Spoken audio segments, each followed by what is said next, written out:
Hey everybody, I'm Chris. I'm Steven. We like board games. And beer. We decided to pair them. We think you should too. Welcome to Table Hops. What's up, dude? Hey man, what's going on? Not much, man. How you doing? I'm doing pretty good. I have a new beer to tell you about. Yeah, what's that? I went to the Blue Moon Tap House and I tried their Mexican chocolate stout. Is that only available there? I've only had it on tap. I've never seen it in a bottle. Okay. So if they bottle it, I don't know about it. Okay. But I had it from the source, and I feel like this beer has been mislabeled because they call it a stout, but I would call it a dark lager. It doesn't have the thickness of a stout. It's like a chocolate lager that has a little bit of spice added to it. So when I ordered it, I was expecting a stout, but I could almost see through it. So you were expecting like Chocovesa. Yeah, exactly, which is a fantastic stout. However, I've had other chocolate lagers, like the Sam Adams, they make a chocolate Bock, which is a chocolate lager during the Christmas time, and this one was actually very good and had a little cinnamon aftertaste to it. I wish they called it a lager because it's definitely not a stout. It's not thick enough to be a stout. It doesn't have the opacity to be a stout. It's definitely a lager. As a stout, I rated it low. I rated it like a 2.5. Okay. However, if they marketed it as a lager, I probably would have put it like a 3.25. It's not the best chocolate stout I had, but the added amount of cinnamon and other spices they put into it to make it a little spicy, like that Mexican hot chocolate kind of spice, definitely put it up there. It had the flavor. It didn't have the body to back it up. I can see that. I don't think I've ever had... Yeah, I've only ever had like their like branches off their flagships, but I've never had their like anything of their funky variety. Like any other brewery, they have their flagships, and definitely everyone knows their Belgian white. Yeah, right. Certainly. But they have a lot of other ones. Their pumpkin beer, their October beer, is actually really good. Yeah. For what it is, they have a lemony kind of spring beer. I forgot what it's called, which is okay, but that's not my style of beer. Yeah. But they have more to offer than they put out front, but I think they're InBev, so they're probably limited as to what they're allowed to do. Tap House is cool though. Oh yeah, it's a fun place. They have really cool artwork. They have local music. It's a great place to hang out. Yeah, and they have a nice view looking over the river. Sure, absolutely. Super cool. So we are in Charlottesville again for your brother's birthday this time. Yes, it was a good time. And amongst other things, I got him the Game of Thrones Hand of the King game. Yes, it's kind of like a not coaster type game, but kind of almost like it's like you lay out a grid of square cards. Yep. And then each turn, a player will move Varys a certain direction, and they'll pick a house. Yeah. In case you don't know, Varys is the eunuch of Game of Thrones, so he's the wild card. Wild in the sense that he has no genitals. Yep. So a player will pick a direction and a house, and they will move Varys in that direction, landing on the final character of that house in that row or column, picking up all the members of that house as it goes along. And you're trying to acquire banners. You get banners by having the majority of members of a house. Mm-hmm. And the object is to have the most banners at the end of the game? Correct. What ends the game? When Varys can no longer make a legal move. Okay, fair enough. And I think the interesting thing about this game is that each house isn't balanced. Like, every house has a different number of members. Correct. Yep. So that if you go for a smaller house, like Greyjoy, right? If you get 2 or 3 of that house, you're going to get the majority. Yep. So it really depends on how the cards are randomly laid out. But once you see that, you have to decide, am I going to go for the larger house and get that banner, or am I going to go for the smaller house and try and get a lead ahead of time? Right, yeah.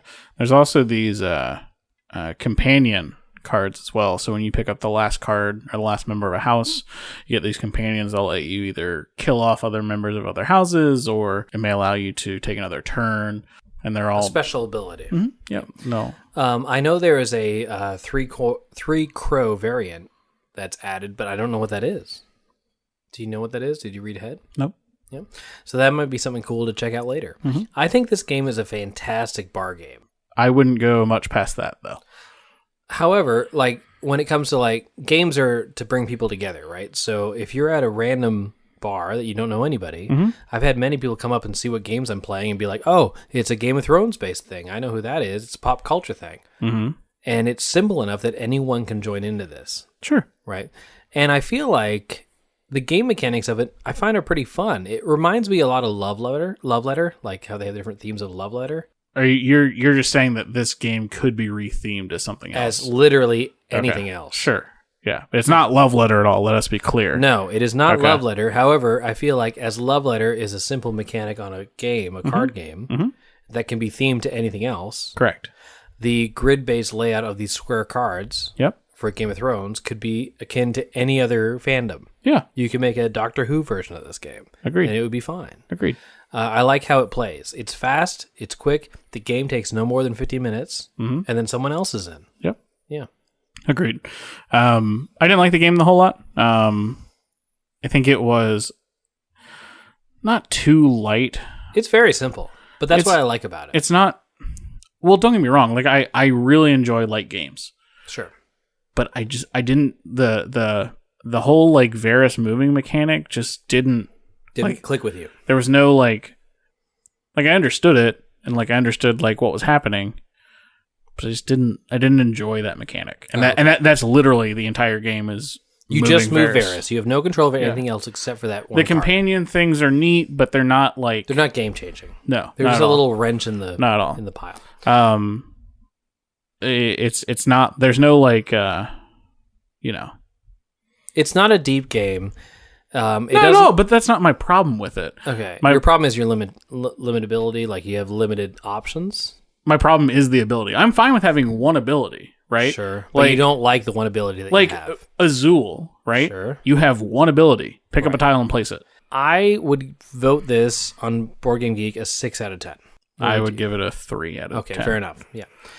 I kind of want to see where the crows add to it because I know there's extra tokens that we never got into. Yeah. It's a fun pick up and go. The artwork is amazing. I love the artwork in this game. That's what really turned me on to it. Yeah. I almost bought it on the artwork alone, which is how I buy most of my games. Yeah. Random fact of the day. All right, if you guys check out our YouTube channel, we have a Champions of Midgard paired with some really good mead on our YouTube coming out next week.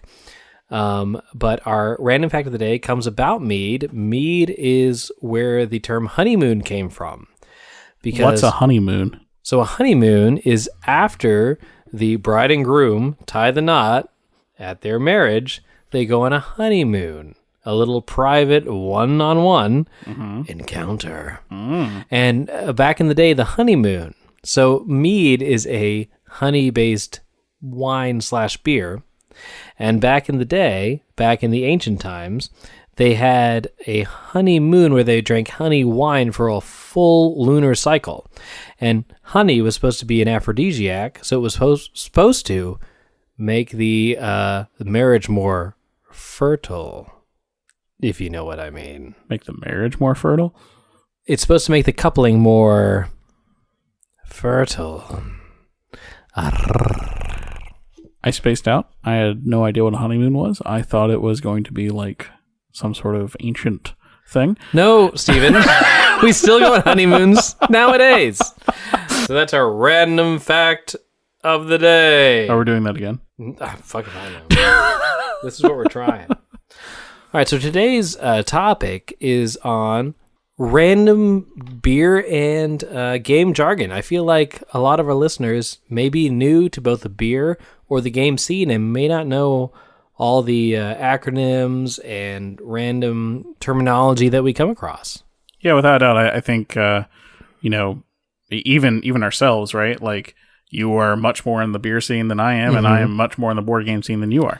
And even then, I really just BS my way through most of life. So I have no idea what I'm talking about. Is that what this podcast is? Yes, I'm also a teacher. All right, so I'll talk a little bit about some beer Okay. jargon that a lot of you are probably familiar with, but I just want to make sure, even if you've never heard of the differences between different types of beer before, if you just say these few couple of things, you'll seem way smarter than your average layperson. Chris, why don't you tell me, Yes. at the very base, what is a beer? Okay, so a beer, right, created since the ancient times, at least 5,000 years ago. 5,000? I know, it's crazy. I'm not even that old. But it's fermenting the sugars that come from grains. And these grains are either crushed, roasted in some way, Okay. released, so the sugars that are inside the grains can be fermented from the yeasts, and Okay. the yeast eat the sugars and poop out the alcohol, which we all love. Cool. Yeah, so That's beer.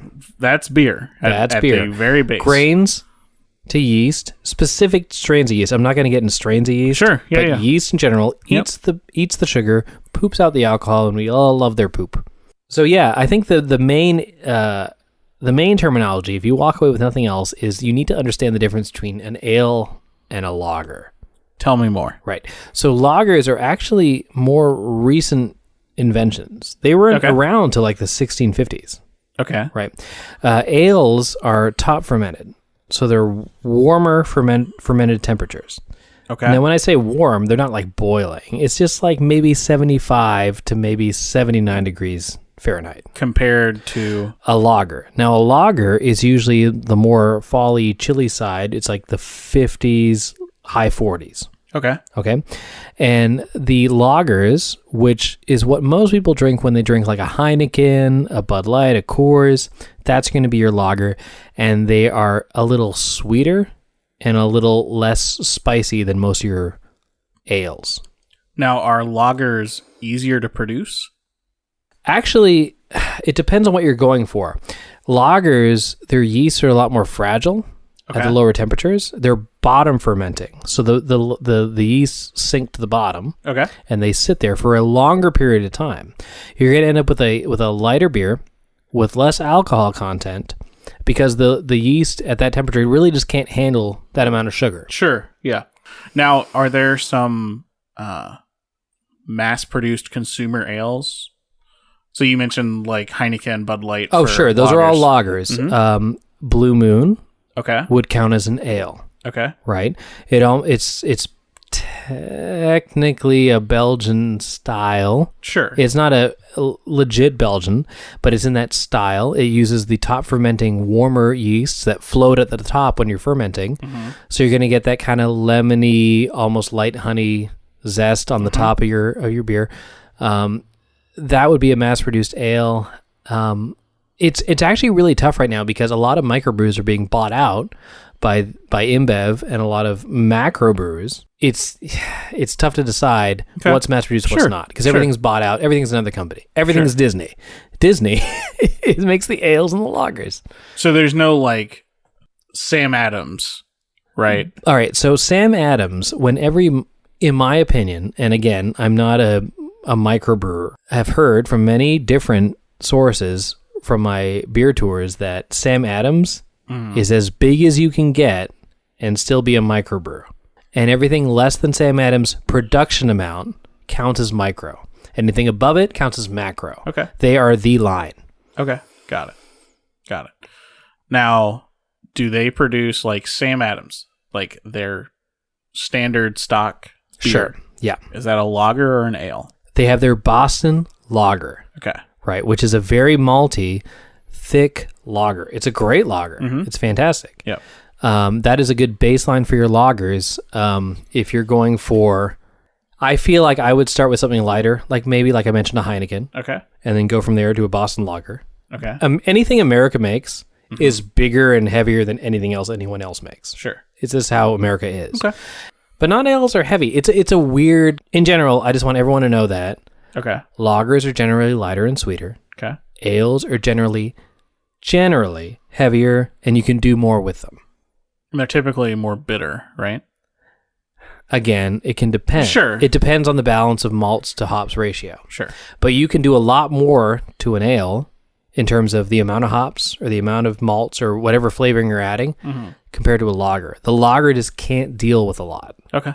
What does IPA stand for? IPA stands for India Pale Ale. Okay. Right? And that term was developed in England. Okay. Because when England had many different breweries, right?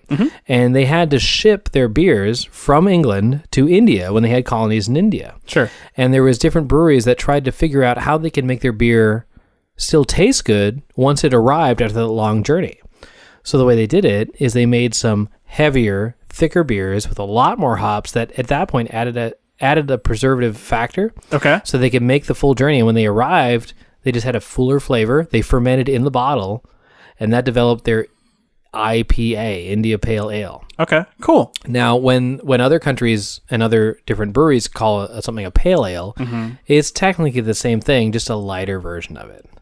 Why is it called pale? Pale ale just because of the way it looks. Gotcha. Because you also have to remember, at that point in England, they developed a lot of porters, right? So if you understand what an IPA is, you're going to go for a lot of hop front characteristics. You're going to go for that really bitter hop taste at the beginning, Okay. right? Because that's the whole thing about IPAs. They're very hop forward. Sure. Now, there are different types of IPAs. Okay. If you go to Canada, which I found out the hard way, or England and order an IPA, it is not nearly the same thing as it is here. How so? It is significantly lighter. Okay. And it is very almost sweet compared to the bitterness that you get from the hops comes from America, Interesting. right? A lot of the IPAs, by the time it got through that whole, they put a lot of hops in it. Sure. But when you have 6 months to travel, or however long boats, I don't know how boats work, but however long they got there, right, it would mellow out a lot. Okay. So if you, let's say we went back in time and we went to India and they delivered us an IPA fresh from the ship, Sure. we would think of it as a lighter pale. Okay. It would be like, all right. But what you're saying though is that like America wanted to mimic that taste. Okay. So it's kind of like if you went back in time to Europe and to England when they first put the hops in there to preserve it and then sent it off. If you cut that ship off, pirated it, and took them right off that same day, you would get that Gotcha. really hop forwardness. Okay. Now, does an American pale ale different from that? All right. In my opinion, anything that says American in front of it is just a bigger version of it. So an American IPA, which sometimes now is just called an APA. Because I've seen APA, I've seen AIPA. I've also just seen pale ale. Technically all the same thing. All the same. All Got the it. same. Now, when you put something in front of it, you're just adding degrees to that thing. Right. Just different stylings of it, basically. Right. Got it. So basically, and again, this is really difficult because different countries call different things different things. Okay. So like if you found a Canadian IPA, it's not going to taste anywhere near an American IPA. It's going to taste more like a light pale ale. The other thing is if you find a double IPA, all a double IPA is doing is concentrating their IPA recipe, is doubling it up. It's like putting 2 packets of Kool-Aid in the Kool-Aid jar. Okay. Right? You're just going to get more of that thick, syrupy IPA piney business up front. Sure. Same with the triple. Now, some IPAs, and I find a lot with triples and doubles, is you're going to get that syrupy, malty finish too. Okay. So some balance more than others. A lot of people think, oh, it's a double IPA, it's going to be very bitter.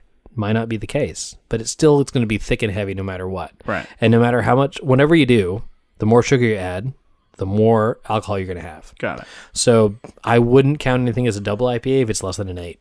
So, again, when America got hold of the IPA recipe, they of course had to subdivide it. Sure. That's what we do. So you'll also hear of the East Coast, the West Coast, and the New England style IPA. Okay. So There's no Texas IPA? If they do, it's bigger. Right? It's bigger. So the East Coast IPA is more malt forward. Okay. So it's going to be a little sweeter.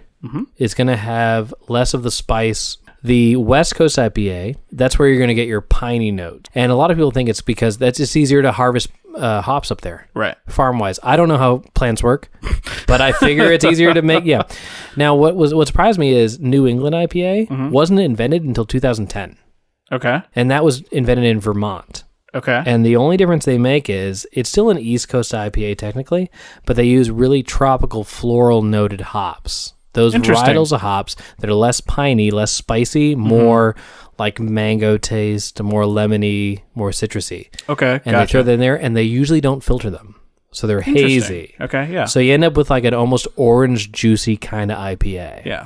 And that's what's pretty popular right now is those hazy New England IPAs. And I love them. Yeah, I'm a big fan of To hazy be fair, IPAs. I love all IPAs. Yeah. I love them all. And I love tasting the differences between them. I feel like there's such a variety of IPAs. I could drink one a day and not get bored. Now, it's probably important to note that those are just names, right? Like, those aren't like O'Connor's here in Norfolk could produce a West Coast IPA. And it might, absolutely. Yeah. It's a style, not a region. Yeah.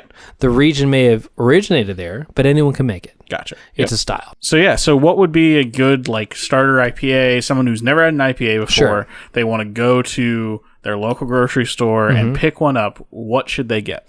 All right. So if I was going to make like a flight Okay. of really accessible IPAs for somebody, I would start with the Sierra Nevada Pale. Okay. It's a good staple, basic pale ale. Okay. It's not too hop forward malt. It's just a nicely balanced pale Cool. ale. Yeah. To go from there, I would go with the Sam Adams Rebel IPA. Okay. Because it's basically the same beer with a little more hops added to it, just a smidge. Sure. So you can start getting a little more spicy after that. Okay. Now from there, oh boy, I didn't think past that point. Look at your region, see what local breweries are around there, and taste their staple IPA. You're going to go to a brewery, there's going to be an IPA there. Sure. Right? But yeah, what I would suggest is go with a pale, go with a basic IPA such as Sam Adams Rebel, and then from there go to your local brewery and see how it compares. Yeah. Yeah. I think that's solid advice. All right, so Steven, Yes, sir. sometimes we play board games. And you Sometimes. mention every now and then, it's a Yeah. new thing we do. Yeah. And sometimes you mention something, and I just nod and smile. But I Okay. technically have no idea what you're talking about. Give me an example of one of those. Worker placement. I piece those together. Okay. I understand worker placement means you place a worker somewhere. Correct. But then sometimes you talk about resource management. Honestly, now that I say these out loud, this is a stupid way to introduce this. So, Steven, Yes. sometimes we play board games. Uh, Nah, it's On a new occasion, thing. It's a new yeah. thing. You usually are very athletic. yeah. But sometimes we play board games, and you mention these terms that I assume are universal, but I've never heard them before. Okay. Symmetrical. Asymmetrical? Asymmetrical. Yeah. Yeah, can you tell me more about these? Because I feel like I want to be on the same page as you. Yeah. So, I think you're talking about game mechanics mainly. Chris is nodding his head for everyone who can't see him because it's a podcast. I think they feel me nod. Yeah. You know, game mechanics are really broken down into a couple of things. Two? A few? Oh, he's going into two. Depends on who you ask, right? There's ales and there's lagers. Yeah, there's ales and lagers, right? It's the same thing. There's a honeymoon. But the big one is action selection. Okay. Right? So how do I pick what I'm going to do on my turn? Right? So that might be something like rolling a dice and moving that many spaces. That would be called a roll and move. It might be something where I have a little piece and I have to place it somewhere. That would be worker placement. A subset of worker placement is called the rondel. Tell me more about the rondel. So a rondel, Is this Spock's father? it might be. Imagine a circle, right? I can do that. Split into pie slices. I know how pie works. I got that. Okay? And on these pie slices are different actions that you can take. Not delicious toppings. Not delicious toppings, Okay. unfortunately. Actions. All right, actions. So then you could take your piece or meeple, Yes. right, and place it on an action, on the rondel. Now, I see. here's where the rondel comes in. You can only move a certain number of spaces in a certain direction. see. Every game does it differently. But so... Yeah, limitations. Yep, you have limitations. You can't, like, jump halfway across the circle, Sure. right? Typically, it's you move a space, you move one space clockwise, and then you can pay to move another space. So you could, like, move one clockwise and then, like, pay, like, a resource. So Right. is a rondel like a small board in the midst of a larger board? It's like the options you have to Kind place of, a yeah. meeple? Okay. Yeah. There's been a lot of, like, reimaginings of the rondel. You know, I've seen games where it's like a matrix to where, like, when you first place your meeple, you can then only take Decide actions. whether to take the red or the blue pill. Yeah, exactly. Got it. Precisely. You can only take actions that are next to that space where you placed the meeple originally. So that, worker placement is a big thing for our group, especially. Mm-hmm. We're all big. It seems to be a big favorite of ours. Yeah, I think Because we got, Lords of Waterdeep, Champions of Midgard. I like the spy one. Covert. Yep. Covert Um, is a dice placement game, which is just a little bit It's different. a little different. Yep. little different. But it's in the same genre, I guess? Or you're placing something else. It would be in the same like worker placement genre. But you're placing dice instead. But you're placing that's dice. more Sagrada. Or that's not placing an action. That's like dice placement still. Okay. But Covert's a great thing, right? So that is dice placement, and where the roll of your dice actually determines what actions you'll be able to take. Okay. Right? So it's so your action choices on that game are limited not by the rules but by what you roll. Correct. Yeah. Yep. So those are like the big like action selection type things. You can also do like discard a card type thing, like hand management, where it's important to have a certain set of cards in your hand, right, that you can then use to take certain actions. Right, where the cost of playing another card, you have to sacrifice other cards. Fate of the Elder Gods is a great example of this, Okay. right? So I have to have a red spell card to be able to go to the red spell place. Right, but you have to sacrifice another ability that you may have played later exactly. to use that. Exactly. So it's just balancing your options. Yep. The other kind of side of action placement or action selection, there's like logic and puzzle games, right? To where Give me an example of a logic/puzzle game that's multiplayer. Shipwreck Arcana, right? Okay. So Shipwreck Arcana, there's a bunch of cards out, and you're trying to solve the puzzle, figuring out what the active player has in their hand. So the active player will have 2 runes. They're going to place 1 rune on. Basically, think of it like a math problem, right? Okay. So they're going to be like It's probability. Yeah, my other rune is, or the sum of this rune and the rune in my hand is greater than 5, right? And they place a 2, so it's between a 3 and a 6. It's like that game, Unearth. Yeah, Unearth is interesting because it's dice placement, right? Where you're rolling dice and your dice can fit into certain spaces. Right. It's also a mechanic called tableau building. So the other part of that is that you're placing your dice, you're trying to acquire these cards, right? And then you're also trying to get gems for your tableau. Okay. And you're making certain patterns that at the end of the game will get you a certain number of victory points. Is this the same thing as like Azul and Sagrada, where you're trying to place those things to make a certain picture? Similar. I would tableau building things come to mind are things like Paper Tales, things like Murdering people and putting their bodies in certain configurations to make totally, a tableau. Totally. Queen Domino is another tableau building game. Okay. Carcassonne Okay. is like kind of tableau-ish, but you're just sharing the tableau with I always everybody. feel this is tile placement. Tile placement is the action, certainly. Okay. That's not the genre of game it would fall into. Are there a lot of blurred lines? There's a lot of blurred lines. So, typically games will share mechanics across each other. Okay. And then they might take their main mechanic and it'll be something unique. But games typically share you can't come up with something new every time. Absolutely. Right? You're always going to have your influences. It's like music, right? If you're a game designer, you're going to be influenced by the games that you played as a kid. Certainly. Throughout your development. Yeah.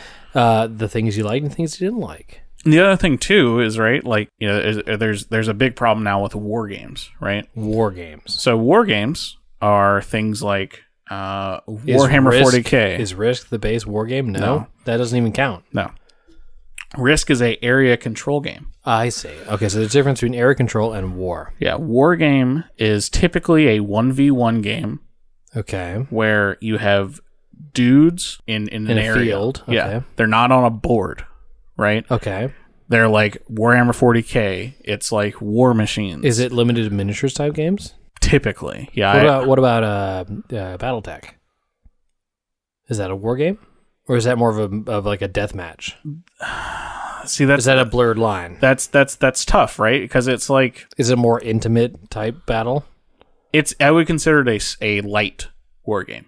Something like Risk, right, is area control / dudes on a map, Okay. right? So we won't get too deep into this, but there's a whole other subset of like what people would call like slang terms. If you were going to put together a 5-word glossary of terms that lay people who don't know anything past Chutes and Ladders, what would those 5 to 10 tops terms be? Modern. So modern board games would be things that aren't classic. So classic board games are things like Sorry, Monopoly, Trouble. Would Risk would count, right? It's in the same. Risk would count, yeah. Stratego. Stratego would count, but the reimaginings of those games would be considered modern games. But still influenced possibly by those classic games. Certainly, yeah. But like, 2210 Risk, right? I really like that version of Risk. Would be a modern game based off of the classic game Risk. Yeah. Knowing those differentiations are really good. It used to be something as simple as a modern game you can only get in a hobby store. Classic game you can get anywhere. You can get it at Walmart, Target. But now that board games are more popular, Yeah. that line's blurred because Target has a decent game selection. Yeah, Target's actually getting exclusive hobby games Right. now. So that's really important to know. Yeah, modern games, they don't have to be heavy. They're just past the basics. right. They're past like the skip bow, the Uno. They're past the I'm gonna play these with my grandma type things, right? Roll and write would be another like Based off Yahtzee? yeah, Yahtzee falls. Yahtzee's like the king of those. I wouldn't consider it the king. Well, like it's the original. It's the original. Yeah, It's the Grand Duke. sure. Yeah, it's definitely not the king. It has been overthrown many a times. Roll and write is you roll some dice and you write on a sheet of paper to fit them into a certain configuration. Now, roll and write has evolved, right? There's now flip and write, which is roll and writes but with cards instead of dice. Oh. I played that game wrong. I was flipping off people left and right. So there's roll and write would be the third thing to know. The fourth thing, so there's also resource management, which kind of breaks down into a multitude of things, right? But at its core, it's typically played with some mechanic of getting resources. In Scythe, it's the food and the wood. But in Power Grid, it might be... In Power Grid, it's oil and trash and coal.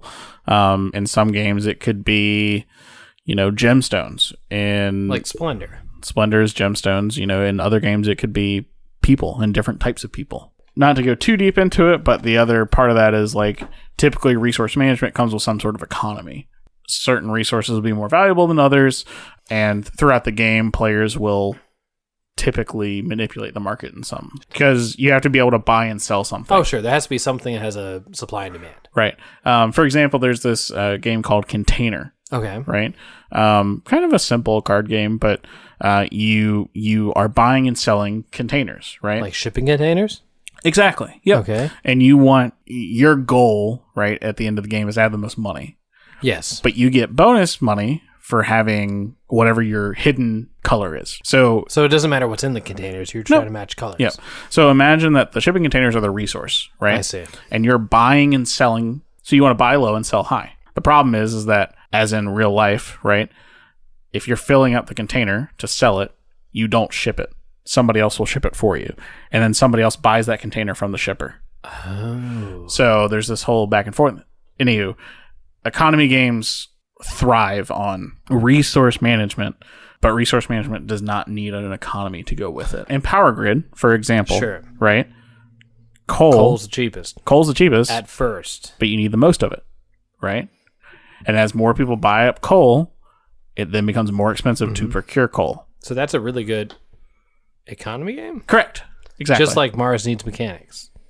Correct. Economy-based. Economy game. Yep. Not resource-based necessarily. There's resource management to it, right? But the because economy is the main thing. especially in Mars Needs Mechanics is because you have resources that you're buying and selling at certain points. But yeah, I would love to hear what our listeners don't know. If there's something that you guys hear us talk about and like, man, I really have no idea what they're talking about. Or, I know way more than that guy. Yeah, certainly. Come take our place. Please. Yes, shoot us an email, guys. Give us some feedback on what you guys are understanding and not understanding, and we'll be sure to clear all that up. Sure.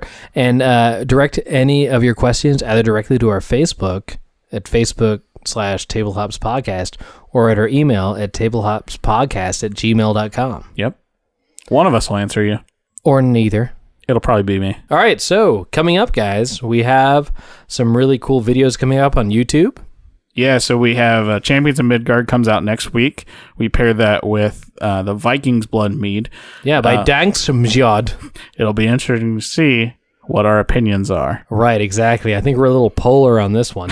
What else do we have coming out this month, Chris? Oh, time for Halloween. It's your favorite holiday. It is my favorite holiday. We have a special Table Hops, a couple of videos coming up towards the end of October, so be sure to check us out on YouTube for that. Yeah. We're going to be featured on Hampton Comic-Con coming up in a few weeks in October. Yeah, we're going to do a panel there. Yeah, it should be a lot of fun, so be sure to come out. If you want to check out more details, check us out at facebook.com/tablehopspodcast. Yeah, and we should have the dates and time nailed down pretty soon. So if you want to come see just us, you'll know when to see us. Right. It'll just be me and you and Steven in a room. Or if you want to know how to avoid us. Our podcast episode after this will have all the final details, but if you follow us on social media, you'll know more than we will. Yeah. On a final note, our most faithful listener will be getting married 2 days from when this podcast drops. Congratulations! Congratulations, Lucy and Tim. Really excited for you guys. By the power vested in me, through malts and barley, I now pronounce you Table and Hops! Table Hops! Thanks for listening to another episode of the Table Hops Podcast. Be sure to visit us at tablehopspodcast.com, leave us an iTunes review, or visit us on the social media at Table Hops Podcast. Be sure to check out our videos on YouTube and email us your feedback and questions to tablehopspodcast@gmail.com. And remember, good beers, good games, great times!